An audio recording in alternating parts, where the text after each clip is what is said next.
बहुत महत्वपूर्ण दिवस है जिसमें आज हम लोग यहाँ इकट्ठा हुए और बहुत सारी बातें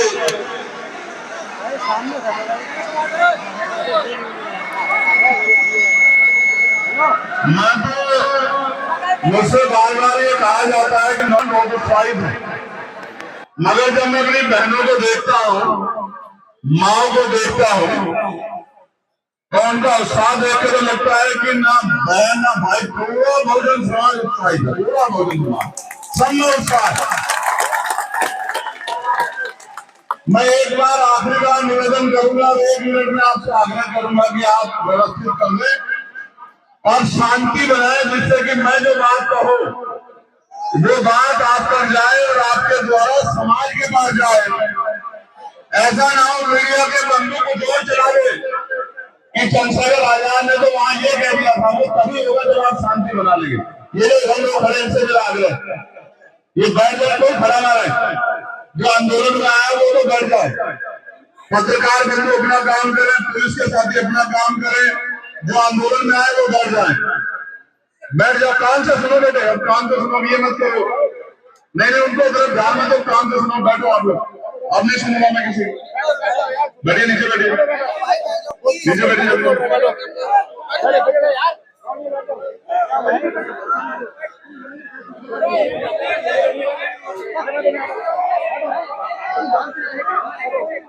आप नजदीक बैठे हो तो आपको और समझदारी दिखानी चाहिए। फिर आप में और उन लोगों में जो बहुत नो सिंपल में कोई फर्क नहीं रहता, शांति से बैठे आराम से, फोन बंद करके सुनो। ये तो आप मुझे टीवी पे सुनते रहते हो, सोशल मीडिया पे, अब मैं सामने खड़ा हूं, सुनो। क्या लेके जाओगे घर, फोन? तो बात सुनो ना, इसको नीचे करके बैठ जाओ आराम से। प्यारे साथियों, आज बहुत महत्वपूर्ण दिवस है और इस दिवस को महादिवस के रूप में बदलने का काम आप सब लोगों ने किया। आप मुझे रोक रहे हैं जो लोग यहाँ पे ये व्यवस्था कर रहे हैं, मैं बहुत सब काम करूंगा आप लोगों को, मैं चिन्हित करूंगा चाहिए आप लोगों को, अगर आप यहाँ बैठे बने। मैं कमलेश इनको बिठा, सिद्धार्थ चलो पीछे हटा दो, यहाँ जगह नहीं है, बीच में मत खड़े होने दो, ये ना करो वो आगे पहुंच जाए। बिल्कुल किसी को अनिल देखो, कोई ना रुके, जगह नहीं के पीछे हटा दो। प्यारे साथियों, मैं सबसे पहले आपका धन्यवाद करना चाहता हूं और मेरे पास आपको धन्यवाद करने के लिए कारण है। चाहे मैं आपको 1 महीने पहले बुलाऊं, चाहे मैं आपको 2 हफ्ते पहले बुलाऊं, चाहे मैं आपको 1 हफ्ते पहले सूचना दूं या मैं आपको 1 दिन पहले सूचना, लेकिन इतिहास इस बात को याद रखेगा, मीडिया की कलम इस बात को याद रखेगी कि जब जब मैंने जहां जहां आपको बुलाया आपने खड़ा उतरने का काम किया, आपने दंगा दंगा नहीं किया। ये यहाँ की बात नहीं है, ये फैसला तो 1 हफ्ते पहले हुआ कि लखनऊ में आंदोलन होगा। आंदोलन तो दिल्ली में होना था, लेकिन हम भारतीय नागरिक हैं, हमारे कहाँ चले जाए, इसलिए कई बार कुछ फैसले उनको अलग तरह से उनको लेना पड़ता, फैसलों को कदम उठाना पड़ता है, उसी वजह से लखनऊ में आंदोलन हुआ। लेकिन मैं ये बात कह सकता हूँ कि कभी आपने मुझे निराश नहीं किया। मैंने आपको दिल्ली बुलाया, आप दिल्ली आए, मैंने आपको लखनऊ बुलाया, आप लखनऊ आए, मैंने आपको मेरठ बुलाया, आप मेरठ आए। हमने 18 मंडलों में सम्मेलन किए, आपने 18 के 18 मंडलों के सम्मेलन सफल बनाए। हमने 8 बड़ी रैलियां की, आपने रैलियों में 4 चांद लगा दिए। रैली जहां से जहां तक दिखती थी तूफान नजर आता था, जन सैलाब नजर आता था, एक से बढ़कर एक रैली, क्या कन्नौज, क्या आगरा, क्या मुजफ्फरनगर, क्या बस्ती, क्या कहने। मैं दिल से धन्यवाद देता हूं आपका। और अभी मैंने 20 तारीख को आपको दिल्ली बुलाया था, कि युवाओं ने आग ली और युवाओं ने अंगड़ाई ली है।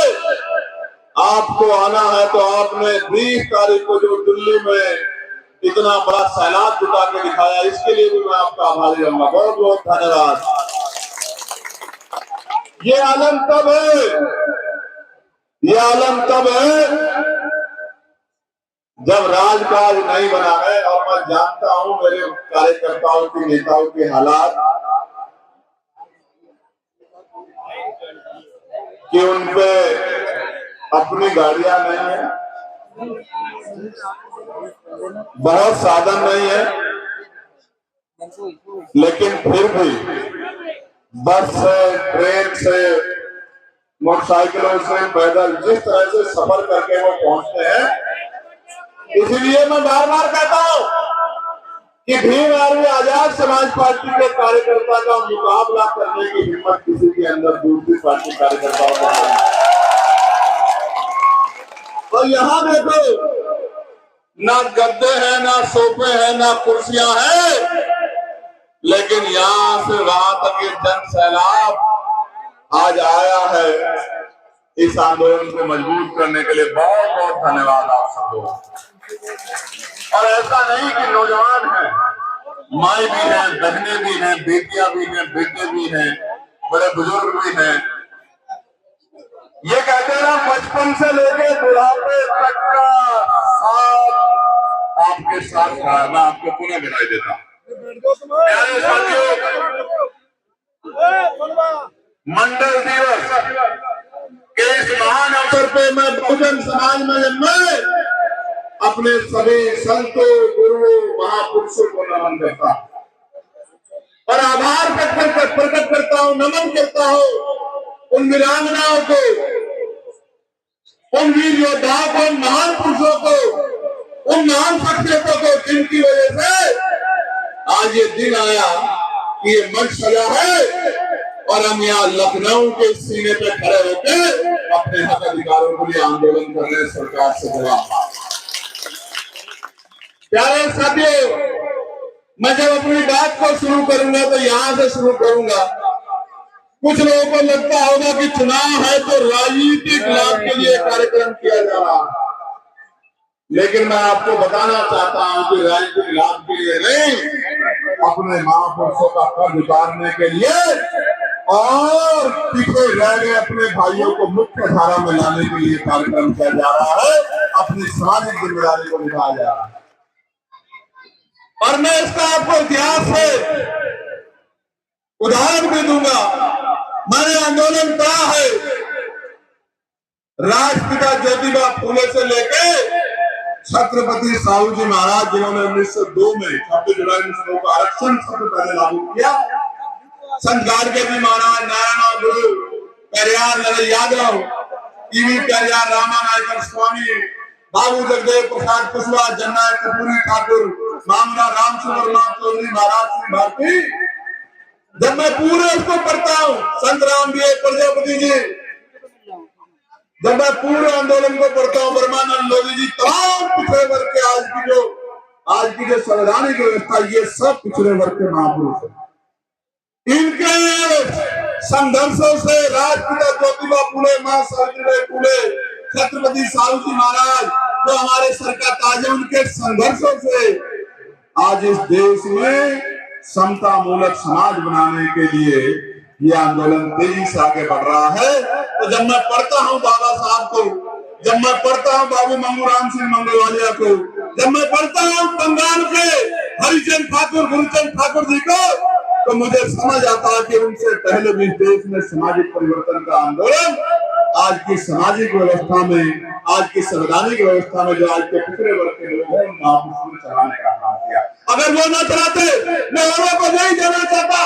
मैं कहना चाहता हूँ, मैं शरद यादव जी को भी याद करता हूँ, मैं लालू जी को भी याद करता, भूला नहीं जा सकता है। योगदान रामविलास पासवान जी का योगदान भी भूला नहीं जा सकता है। और मैं, मेरे नेता, मेरे गुरु मान्यवर काशीराम साहब जी ने कोर्ट तलब पर 45 दिन आंदोलन किया था और नारा दिया था कि मंडल कमीशन लागू करो, वरना खाली करो। उनको भी नहीं भूल सकता हूँ मेरे साथ। मैं बात क्यों कह रहा हूँ? जब मैं बाबा साहब को पढ़ता हूँ तो अपने 3 गुरु स्वीकार करते हैं। महामानव तथागत बुद्ध, गुरु कबीर और राष्ट्रपिता ज्योतिबा फूले। और वो कहते हैं कि राष्ट्रपिता ज्योतिबा फूले नहीं होते तो डॉक्टर अम्बेडकर नहीं होते, और डॉक्टर अम्बेडकर नहीं होते तो पूरे देश को मानना चाहिए कि अगर डॉक्टर अम्बेडकर नहीं होते, देश की महिलाओं को, वंचितों को, शोषितों को, किसानों को, मजदूरों को, नौजवानों को और दलितों, पिछड़ों, आदिवासियों को स्वाभिमान सम्मान का जीवन जो संविधान के जरिए मिला है वो नहीं मिलता कभी भी अगर बाबा साहब अम्बेडकर है। तो राष्ट्रपिता ज्योतिबा फूले और उनके बाद आगे बढ़ के मैं साजी राव गायकवाड़ को भी याद करूंगा, उनके योगदान को भी सराहूंगा। हम जातिवादी वाले लोग नहीं हैं। जिसने भी एक हमारे लिए कदम बढ़ाया है हम हर उस समाज का सम्मान करेंगे, कभी पीछे नहीं हटेंगे। इस बात का मैं आपको इस मंच से विश्वास दिलाता हूं। प्यारे साथियों,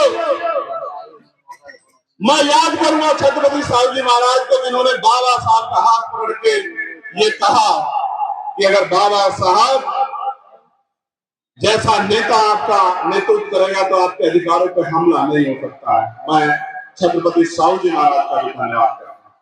बस इन बच्चों को मैं आग्रह करूंगा, आज हमारे नेता बन रहे हैं वो गैर जिम्मेदार दिखा रहे हैं, इनकी वजह से व्यवस्था नहीं हो रही है। इनको समझना पड़ेगा कि जो काम इनको दिया गया है वो इनको करना ही करना है। ये नहीं कि एक बार के बाद इधर काम में लग जाओ।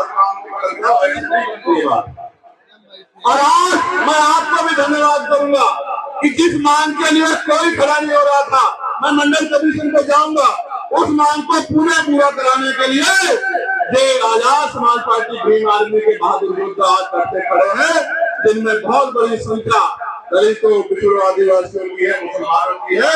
मैं इनको भी बहुत बहुत धन्यवाद करूंगा कि ये घर करके यहाँ तक आए।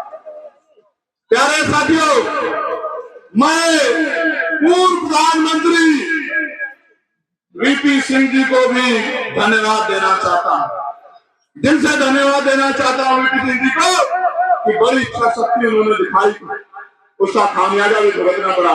और खामियाजा ये है कि जिस समाज में वो जन्मे थे वो समाज उनको नेता नहीं मानता, और जिस समाज के लिए उन्होंने काम किया वो उनको जाति आधार पर नेता नहीं मानता, वो दोनों तरफ पीस गए। ये बहुत बड़ा कदम था कि नैतिक चरित्र दिखाने का काम उन्होंने किया, लेकिन समाज ने जाति की वजह से उनको इग्नोर कर दिया। मैं मांग करता हूं कि वीपी सिंह जी को भारत रत्न मिलना चाहिए, मैं सरकार से मांग रहा हूं। प्यारे साथियों, मैं अर्जुन सिंह जी को भी याद करूंगा, जिन्होंने हायर एजुकेशन में जो है एजुकेशन के लिए बहुत बड़ा काम करने का काम किया। तो मैं फिर कह रहा हूं ये एक बड़ी लड़ाई है, और मैं फिर कह रहा हूं इस बात को आप गांठ बांध लो कि हम इसको छोड़ने वाले नहीं है। जब तक मंडल कमीशन की बाकी सिफारिशें लागू नहीं होगी हम लोग चैन से नहीं बैठेंगे। मेरी बात को अभी याद।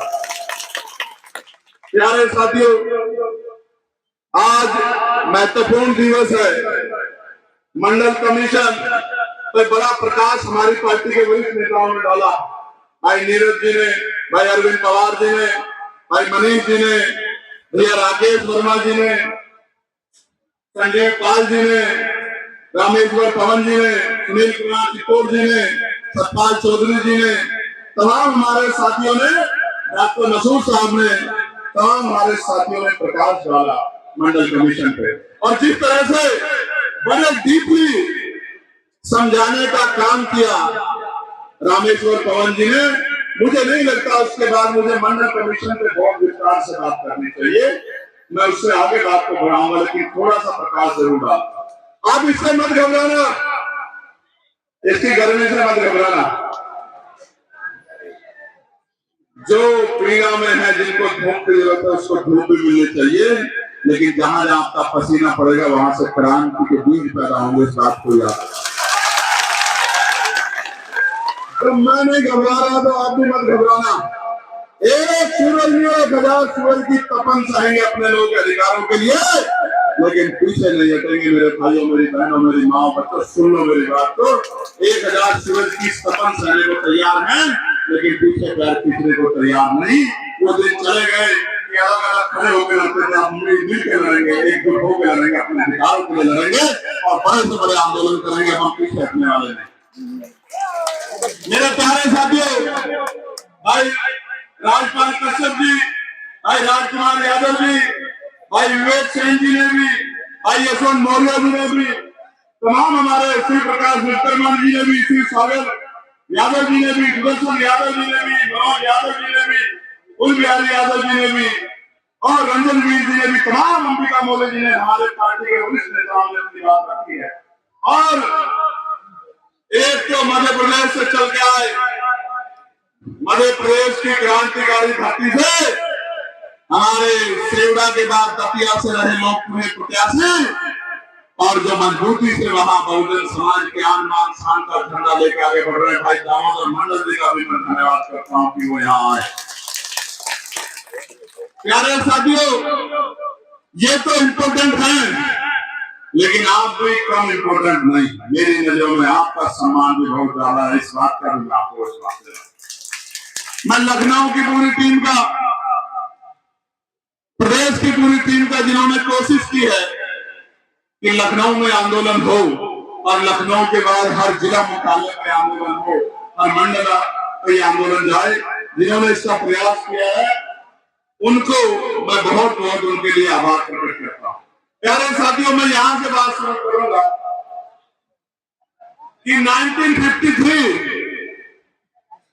जब काका कालेकर कमीशन बना, और आप सरकारों का अंदाजा लगा लेना, मुझे किसी सरकार पर टिप्पणी आज नहीं करनी है, क्योंकि मैं मानता हूं कि अगर आपको नागनाथ से भी पीड़ा पहुंची है तो सांपनाथ ने भी आपको उदाहरण में कोई कमी नहीं छोड़ी।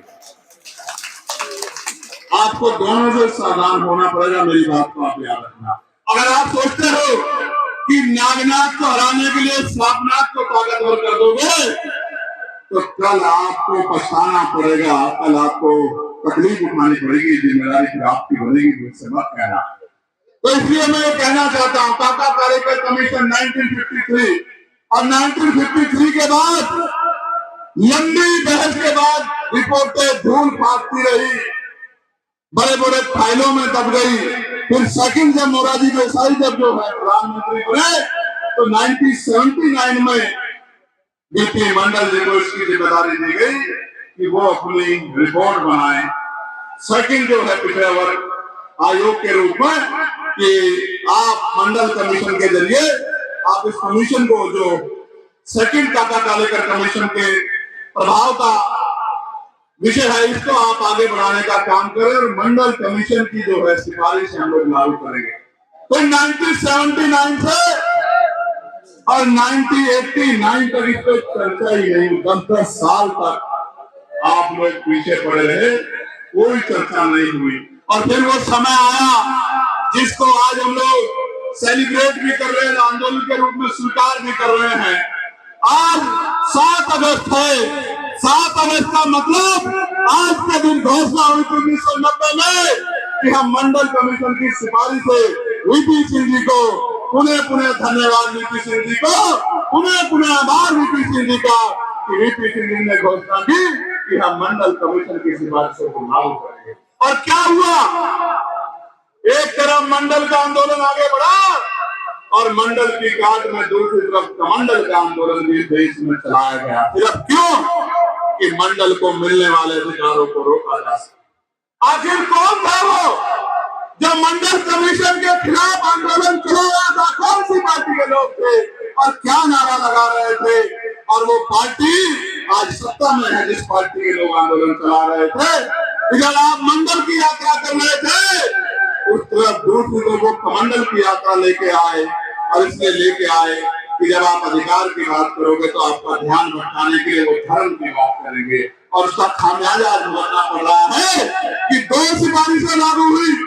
अगर हम 40 का 2 लगाएंगे तो 0.50 सिफारिशें लागू नहीं हुई। लेकिन मेरा ये पिछड़ा सोया समाज 1% से भी कम सिफारिशों को ही सहमत होकर चुपचाप है। और मैं आपको बताना चाहता हूं कि हम कल भी वहां खड़े थे और आज भी यहाँ खड़े थे। हम उस दिन भी कह रहे थे कि मंडल कमीशन की सिफारिशें लागू करो, वरना कुर्सी खाली करो। और हम आज भी कह रहे हैं कि मंडल कमीशन की सारी सिफारिशें लागू करो, वरना कुर्सी खाली करो। ऐलान के साथ कह रहे हैं मेरे साथियों, बहुत जिम्मेदारी से इस बात को कहना चाहता हूँ। आज वो भी बोलते हैं जो 10% आर्थिक आधार का आरक्षण चुपचाप ले लेते हैं, वो भी आरक्षण को गाली देते हैं। मैं उनको भी कहना चाहता हूँ, अगर इतना बुरा है आरक्षण और अगर इससे अयोग्य लोग आते हैं तो आप उसका विरोध करते कि हम ईडब्ल्यूएस को किसी कीमत पर स्वीकार नहीं करेंगे। एक तरफ 10% ईडब्ल्यूएस लेते हो और दूसरी तरफ आरक्षण को गाली देते हो कि हमारे लोगों का मनोबल गिर जाए। मैं आपको बताना चाहता हूँ, इस देश का बजट जनता के टैक्स के पैसे में बनता है। ये देश की सरकार जनता के टैक्स के पैसे चलती है। सरकार के हर इंस्टीट्यूशन में हम अपने हक हिस्सेदारी लेकर रहेंगे। इस बात को मैं ऐलान करने के लिए आज लखनऊ की धरती पर खड़ा हूं। मेरी बात को और मैं आपको प्राइवेट सेक्टर में भी अपनी बात रखूंगा प्यारे साथियों, कि प्राइवेट सेक्टर कैसे बनता है। जब मैं डिमांड की बात करूंगा तो प्राइवेट सेक्टर के बारे में भी बताऊंगा। मुझे बड़ी हंसी आई, कल हमारे प्रधानमंत्री जी लाइव आए और लाइव आके बोले, हेलो फ्रेंड्स,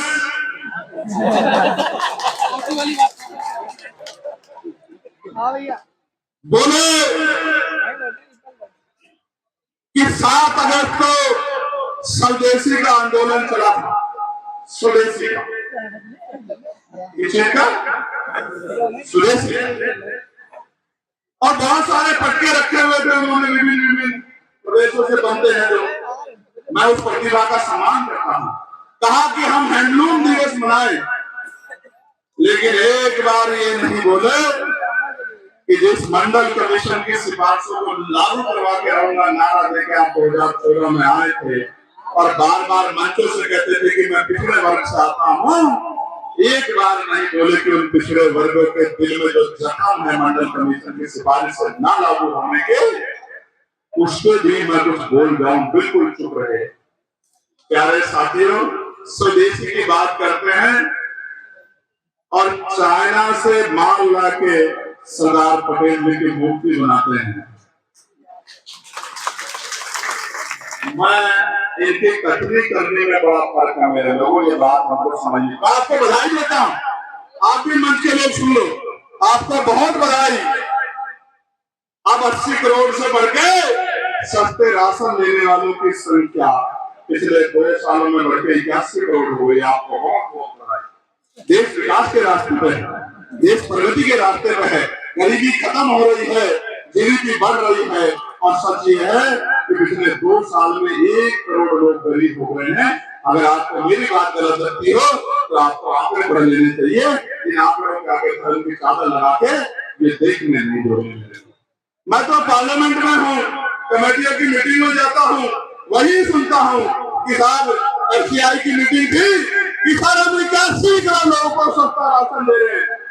और खूब बढ़ने की बात यह है कि वो चावल और जो गेहूं दे रहे हैं, अगर आपने वो चावल और गेहूं देख लिया तो आपको सीमेंट और रेत अच्छा लगेगा, वो चावल गेहूं बुरा लगेगा। मेरी बात तो आप याद।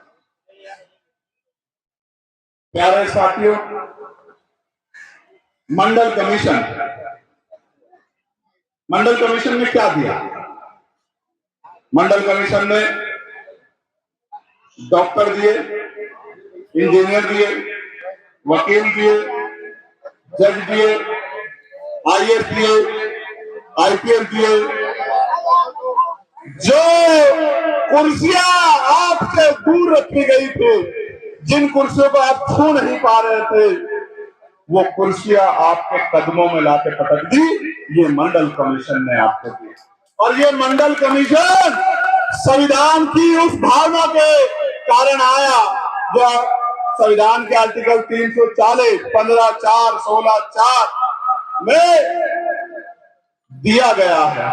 यानी कि संविधान की मूल भावना ये थी, संविधान के अनुच्छेदों की मूल भावना ये थी कि अंतिम व्यक्ति के हितों की भी रक्षा होनी चाहिए। यही संविधान की 5वीं अनुसूची आदिवासियों को जन जंगल जमीन में हक अधिकार देती है, उनको ताकत देती है। यही संविधान आर्टिकल 330, 331, 32 SC/ST के लोगों को पॉलिटिकल रिजर्वेशन देता है लोकसभा विधानसभा में। यही हमारा संविधान आर्टिकल 19 हमें freedom of speaker, freedom of expression देता है और राइट टू प्रोटेस्ट देता है।